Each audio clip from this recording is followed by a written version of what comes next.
Hello, my friends. You know, there are as many opinions as there are chefs. Actually, the debates about cottage cheese casseroles are almost the same as those about borscht. Some people say you need to beat the egg separately, some say you should beat the egg whites separately, and others say you should just mix everything together and put it in the oven. Today, I suggest we make the same recipe, but in two different ways. For this, I went to the store and bought loose cottage cheese with 9% fat. Each container has exactly 400 grams. And now we will start making the same casserole, the same recipe, just in different ways. I specifically prepared a scale because I usually measure everything with spoons, but today, for the sake of the experiment, we will do everything using the scale. So, I have 2 identical bowls and 2 packs of cottage cheese, each weighing 400 grams. And next, we'll add 2 tablespoons of sour cream to each of these bowls.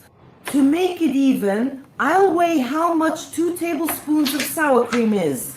So 1, 2, 80, 90 grams. I'll put the second one, also 90 grams. I won't even use spoons anymore. I'll measure out 90. Semolina, 2 tablespoons. 2 heaping spoonfuls. 1, 2, I got 26 grams, 25 grams. Now let's make it exactly 26 grams. 26 grams, half a spoon flour. Also without a heap. 25 grams, 25 lemon zest. What casseroles don't use lemon zest? Thank you. Done, the zest and lemon are gone. Well, of course, granulated sugar, 2 heaping spoons. I love granulated sugar in casseroles. In my opinion, it should be sweet. That's why I take 2 heaping spoons. 55 grams. I can even write down the correct amount in grams for you later because I'll finally weigh all of this. 55 grams. And I guess we need to add some vanilla sugar here. My packet has 10 grams. I usually use half a packet just by eye, but today I'll be honest and use 5 grams of vanilla sugar. The same goes for the baking powder. And a tooth.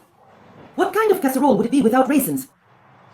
And here, well, usually I just take a handful of raisins like this, but today I'll weigh this handful. Let's make it 75 grams, 75 grams.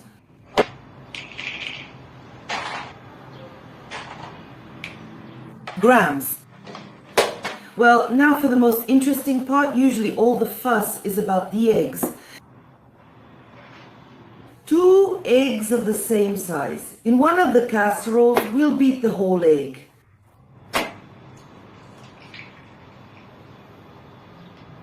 Great. But with the second one, we'll do things a little differently. I'll separate the egg white and beat it separately. I'll add the yolk right to the casserole. And of course, guys, salt. A pinch of salt. Any pastry and a casserole has egg and flour, so it's already a pastry. Just a little, literally on the tip of a teaspoon of salt, goes into the casserole mixture where we already have the whole egg. But with the second option, we'll add this same pinch of salt to the egg whites, exactly so they whip up better. I mean, of course, I could add this pinch of salt to the cottage cheese, but I want to make sure the egg whites whip up properly. It will work perfectly there, just so you don't mix it up in different directions. And what do? So with the first casserole, we just thoroughly mix everything with a fork. Like this, as they say, you don't need to do anything special. I'm just mixing it with a fork without any force. Make sure all the raisins are evenly distributed, the sour cream, the sugar, everything we have. Just mix it all well. cottage cheese mix 1. We have it ready, you see. Everything is mixed evenly. In general, we leave it. Here we have everything ready. It's quick, easy, and quite possibly delicious. I hope it's delicious. What do we do with the second one? First of all, I need to beat the eggs. So let's beat them. Start at a low speed. And gradually increase the speed. Add the salt.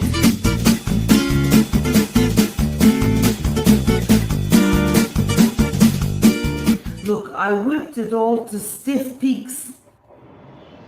Oh, I already like this. As for this mixture, I'll whip it too. Actually, you can use a fork, of course.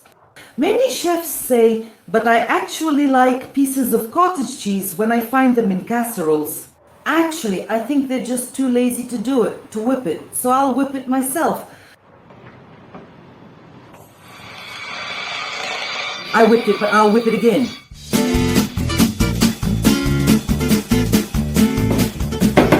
That's basically it. We can put the mixer away, and we don't need the beaters anymore either. I'll take a spatula. See, like this one. It's almost a homogeneous mixture. Let's move it over here. A fork. Like this, and with these motions, without pushing the fork in, we just insert it, let's say from the bottom up, we just insert the fork into this mixture. And at this stage, when I've mixed everything, I can already turn on the oven to 180 degrees. I usually bake everything, my oven heats up pretty quickly, so that's why I'm going to do it right now. Look at the little ball of dough I got. It's a little different though. Let's weave it. Here is our mixture number 1, here is mixture number 2. Let's see what happens next. My friends, since we are doing an experiment, and I don't have 2 identical molds, so today I took 2 disposable molds. These are small ones, mine are 15 by 22 molds, and I'm going to bake a casserole. Well, it's an experiment. I'm going to bake it right on the bottom. I'll line it. I'm going to use secret paper. And I'll put it in the fresh casserole. In our whipped casserole. There we go. I'll do it like this. In the form continue. That's one. And with the second one, of course, I do the same thing. I'll remove Binku now. Actually, the amounts are different, of course. You know, as I'm putting them out, you can probably see it. But I can also feel that they're different. They spread differently and even behave differently in these molds. Let's see what the result will be. You probably want to ask me, and how do you usually do it? Thank you. Honestly, it depends on my mood. Sometimes I do it one way, other times differently. Honestly, at the start, I'll tell you that both ways are delicious, but I really want to show you the difference. I'll set aside the extra paper so it doesn't burn. To get a bit of a crust on the casserole, I'll sprinkle a little semolina on top, and then it will look really beautiful. Literally, you know, I'll just dust it on. I think it turns out great. First of all, it already smells delicious because there's lemon zest, which of course gives us that scent and aroma. And I already want to eat it, but it's not ready yet. So I'll put it in the oven for about 20 minutes and keep an eye on it. Then I'll tell you exactly how much time it all took me.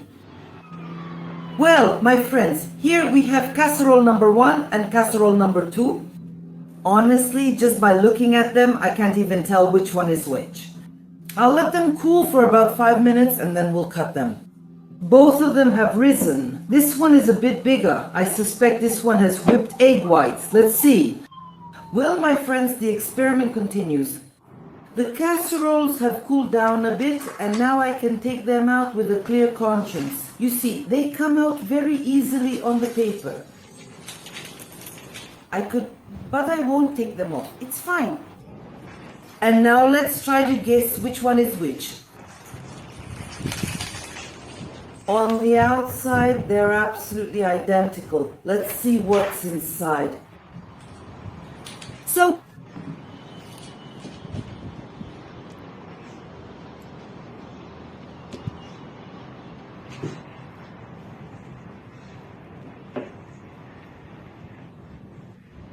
this one is probably a couple of centimeters, maybe half a centimeter taller. I don't know, maybe it's even less than half a centimeter. But the moment of truth.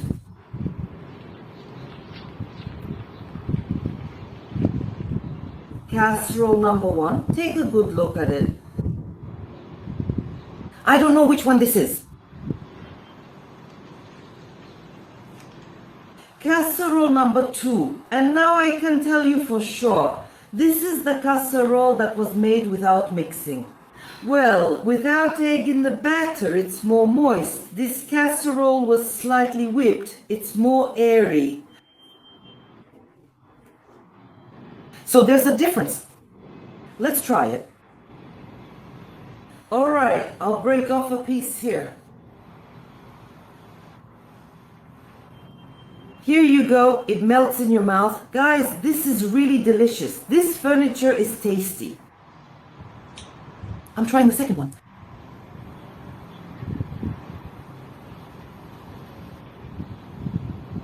And this one is harder as you like, but tastier. It's a dense texture, not as airy, but it's tasty. But when you try them together, I think I prefer this one.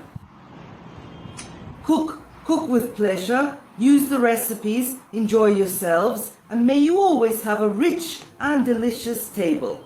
Goodbye, everyone.